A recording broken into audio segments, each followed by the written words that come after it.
Assalamualaikum warahmatullahi wabarakatuh. Perkenalkan, nama saya Alia Rama Putri dari kelas 10 TKP 4. Saya dan kelompok saya ingin mempresentasikan PPT tugas korespondensi bab 7 yang berjudul Surat Dinas. 5. Surat pernyataan. Surat pernyataan merupakan surat yang menyatakan keadaan seseorang atau instansi yang ditulis dengan sebenarnya dan dapat dipertanggungjawabkan. Surat pernyataan yang berkaitan dengan aspek hukum harus ditulis di atas kertas segel atau kertas biasa yang dicantumkan materai. 6. Memo dan nota dinas. Memo dan nota dinas merupakan surat khusus yang digunakan secara internal dalam suatu unit organisasi yang dilaksanakan oleh pejabat kantor.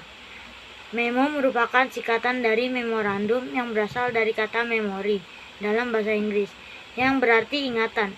Jadi, memo merupakan surat yang menyangkut informasi yang bersifat mengingat. Isi berita dalam memo sangat singkat, biasanya berupa perintah, pernyataan, pemberitahuan, atau permintaan. Perbedaan memo dan nota dapat dilihat pada kepala surat peredarannya.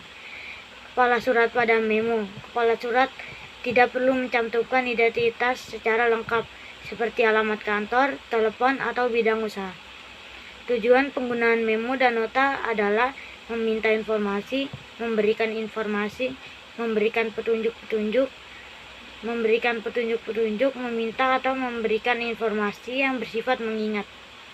Sekian dari saya dan akan dilanjutkan oleh teman saya. Terima kasih. Assalamualaikum warahmatullahi wabarakatuh. Saya Najwa Mesya Anggreni, kelas 10 TKP 4. Di sini saya akan membaca sedikit isi dari presentasi kelompok kami. Saya akan memberitahukan pengertian dari surat edaran dan surat pengantar. Surat edaran adalah surat yang dibuat untuk memberitahukan sesuatu yang ditujukan kepada beberapa orang atau kantor atau kepada banyak pihak. Berdasarkan tujuannya, surat edaran dibagi menjadi dua, yaitu satu, surat edaran untuk orang banyak yang jumlahnya terbatas atau bisa dihitung dengan pasti. Yang kedua adalah surat edaran untuk orang banyak yang tidak terbatas jumlahnya atau kepada masyarakat umum. Dan pengertian dari surat pengantar adalah surat untuk mengantar sesuatu dengan maksud agar penerima dapat mengetahui maksud sesuatu yang diterimanya.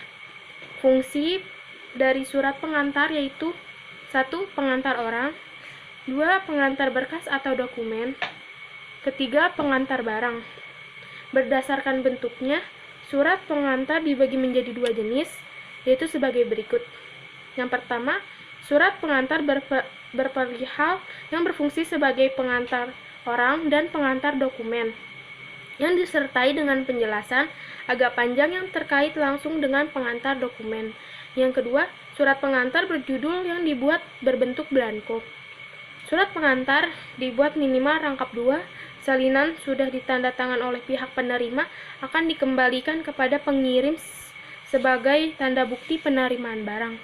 Mungkin segitu aja yang saya bisa sampaikan. Mohon maaf bila masih ada kesalahan atau tutur kata yang salah. Assalamualaikum warahmatullahi wabarakatuh.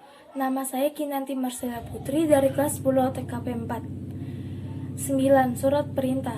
Surat perintah adalah surat yang dikeluarkan oleh suatu instansi atau pihak yang lebih tinggi, yang ditunjukkan kepada instansi atau pihak yang lebih rendah atau bawahan, agar bawahan tersebut melakukan sebagaimana yang dijelaskan dalam surat perintah. Bagian-bagian dalam surat perintah adalah sebagai berikut: A. Bagian kepala surat, B. Bagian isi surat perintah, dan C. Bagian kaki surat perintah. 10. Surat instruksi. Surat instruksi adalah surat yang berisi perintah, dilengkapinya dengan petunjuk-petunjuk yang bersumber pada peraturan dan kebijaksanaan pemimpin.